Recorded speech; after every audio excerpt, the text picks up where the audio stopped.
I'm making a handle with a flat end on it, and I'm wanting it to be quite flat but also nice and smooth, so I'm going to sand it, but I don't want it to get out of flat while I'm doing so.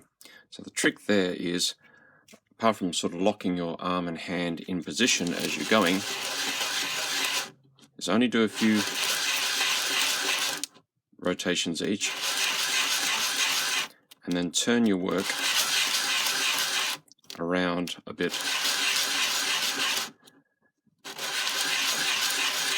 And endeavour to feel the same amount of pressure on your thumb and two fingers that are holding the item that you're sanding the end of, if it's something like that you're holding like this. And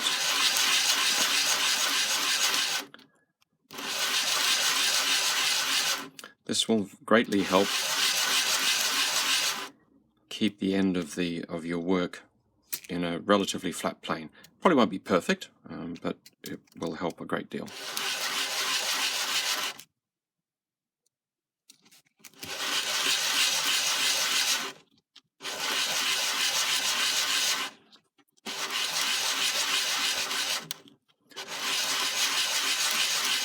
Grip the item firmly. You don't want it being able to rock and move around whilst you're doing it either.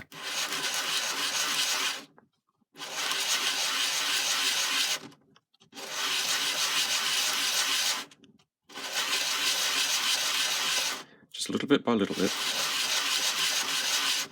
Try not to do too much in one go. And that way any small amounts of mistakes and errors that you make will hopefully get evened and cancelled out.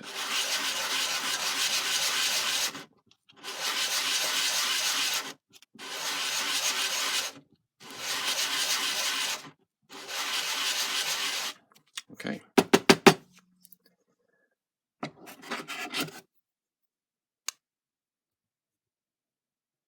Now the best way to test this is to get a light behind and see what squeezes out from under the ruler.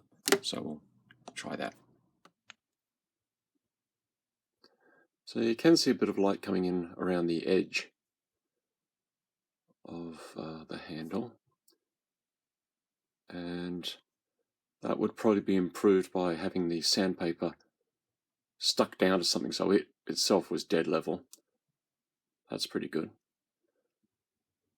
But it's relatively even all the way around, and the majority of the end is flat enough. This isn't precision, this is just going to act as a guide for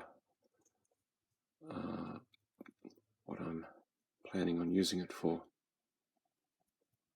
If, of course, it was hollowed in the middle somehow, then placing the ruler across it would give a patch of light in the middle and shadow at either end. But of course, perfectly flat would have no light sneaking around it. But we've got a fairly good result there. Very, very slight curve, but I'm happy with that. When sanding timber, it's always a good idea to sand in line with the grain.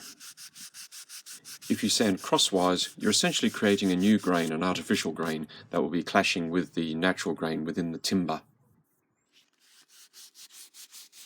And for an optimum finish, once you've gone over with the sandpaper, make the surface of the wood damp, let it dry, thus raising the grain, and give it another sand on top of that.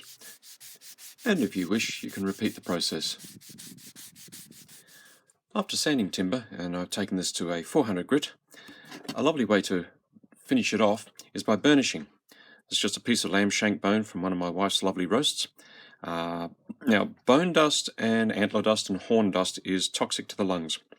So, my recommendation is that in order to shape it and sand it and smooth it down, do it in a wash basin half full of water or a tub of water, and then use wet and dry sandpapers to grind it down.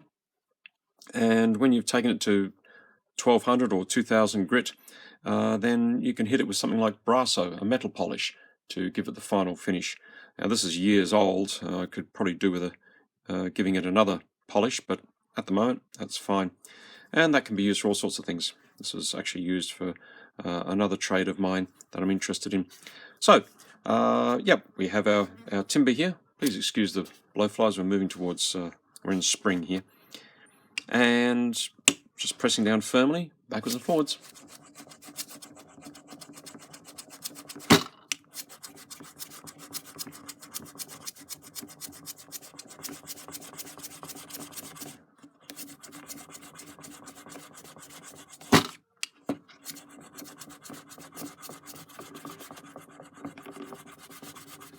This compresses the surface of the timber, making it denser and more resistant to knocks and bangs,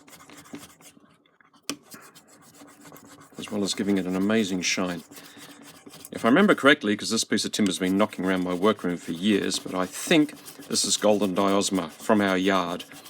It's a little twisty shrub with pine needly type leaves and is used as an ornamental. It's very, very seldom do you get round bits of timber out of it. It's usually ovally and twisty, but it is a very slow grower. So this has quite a few years growth rings to it. I've cut a piece about yay big, and I think I counted better part of 30 growth rings in it. This bit I think grew faster than that, but yeah, it's a very dense, very lovely timber. It has a sort of an old ivory look to it and is cold to the touch. Again, a bit like ivory. Oh yeah, when you're burnishing, if you're stopping and starting very suddenly with full pressure, a bit like making the hairspring as I'm doing in another series of videos, you will end up with digs in it, at least certainly while you're beginning. If you're having that as a problem while you're trying to get the final finish on it, then you'll have to sort of come in like this as single swipes. So a lighter touch, pressing down and whizzing off the end of the work if you can. If the timber is dense enough, then going backwards and forwards like this after it's been burnished and you're doing the next little bit will probably be fine. So a nice finish to a piece of timber. I hope that's picking it up well enough. Cheers.